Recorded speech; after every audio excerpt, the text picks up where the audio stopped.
Radhe Radhe. Welcome to my channel. मैं कुसुम मिश्रा।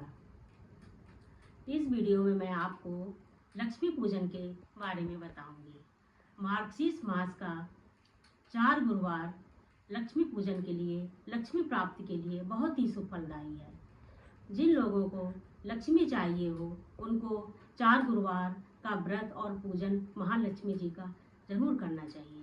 और इस बार तो बहुत ही अद्भुत संयोग पड़े हैं, क्योंकि आज पहला दिन लक्ष्मी पूजन का गुरुवार जो है ये बहुत ही अच्छा है। इसमें 2 संयोग पड़ रहे हैं। पहला तो लक्ष्मी पूजन और दूसरा गुरु पुष्य अमृत योग पड़ रहा है।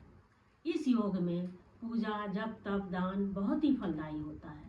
और दूसरा गुरुवार जो कि 28 नवंबर को पड़ रहा है, उस दिन प्रदोष का भी व्रत है। तो आपको एक के साथ दूसरी पूजा का बहुत ही अच्छा फल प्राप्त होगा। तो उस दिन आप सुबह प्रातःकाल ब्रह्म मुहूर्त में उठकर स्नान ध्यान आदि करके आप पहले माँ लक्ष्मी की पूजा करिएगा। उसके बाद में आप शिव की भी आराधना करिएगा और भगवान भोलेनाथ का जल अभिषेक करके उन पर अक्षत जरूर चढ़ाइएगा। इससे दरिद्रता का नाश होगा और लक्ष्मी की प्राप्ति होगी। और तीसरा गुरुवार जो 5 दिसंबर को पड़ रहा है, उस दिन भी आपका विनायक चतुर्थी का भी व्रत पड़ रहा है। तो आप सुबह के समय लक्ष्मी पूजन करने के बाद 11 से 1:30 के बीच में आप विनायक जी का आराधना अवश्य करिएगा और उन पे गुड़ मिश्रित पानी से आप उनका अभिषेक करिएगा और उनकी पूजा अर्चना वंदना करिएगा। और शाम के टाइम फिर आप लक्ष्मी जी की पूजन करिएगा। और चौथा जो अंतिम गुरुवार है, उस दिन अखंड द्वादशी भी पड़ रही है। और अखंड द्वादशी साल में सिर्फ एक दिन पड़ती है। उस दिन आप जो भी पूजा पाठ, जब तक दान पुण्य करेंगे, उसका अखंड फल आपको प्राप्त होगा। तो देखिए, आपको एक के साथ चारों दिन अति विशेष चीज़ें मिलने वाली हैं। इसलिए आप लक्ष्मी पूजन जरूर करिएगा। और इस दिन आप संघ पूजन भी करिएगा।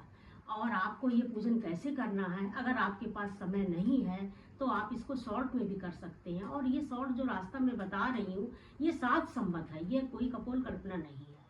तो इस दिन आप लक्ष्मी पूजन करने के लिए आप पंचोपचार विधि से करिएगा। पंचोपचार विधि क्या है कि आप सबसे पहले आप माँ गौरा को गणेश भगवान को आप सिंदूर जल समर्पित करने के बाद आप माँ लक्ष्मी को पहले आप सिंदूर लगाइएगा। उसके बाद पुष्प चढ़ाइएगा नंबर 2 पे। नंबर 3 पे आप धूप दिखाइए। नंबर 4 पे दीप दिखाइए। और नंबर 5 पे आप नैवेद्य दिखा दीजिएगा, नैवेद्य उनको समर्पित करिएगा। ये पंचोपचार विधि होती है।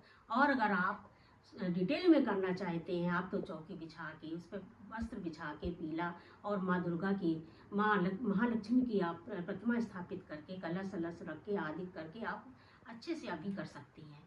और आप इनमें दीप जलाइएगा, देसी घी का जलाइएगा। अगर धन अभाव के कारण अथवा शुद्ध ना मिलने के कारण अगर आपको ना मिल पाए तो आप तिल्ली के तेल का भी इस्तेमाल कर सकते हैं।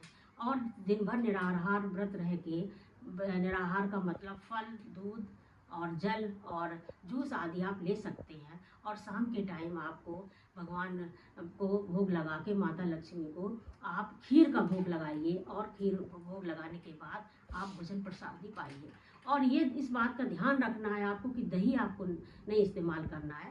रात के समय दही खाने से माँ लक्ष्मी रुष्ट हो जाती है, इसलिए आपको कभी भी दही का उपयोग नहीं करना है। बाद बाकी बहुत सी चीज़ें आप सब कुछ खाइए और इसका थोड़ा सा ध्यान रखिएगा कि आपको नहीं खाना है। इस तरह से आराधना करने के बाद आपके ऊपर माँ लक्ष्मी और सभी देवताओं की अपार आपके ऊपर अनुकंपा होगी, और जिसमें कि आपके पास लक्ष्मी का अभाव नहीं रहेगा और सारे कार्य आपके अच्छे से संपादित होंगे।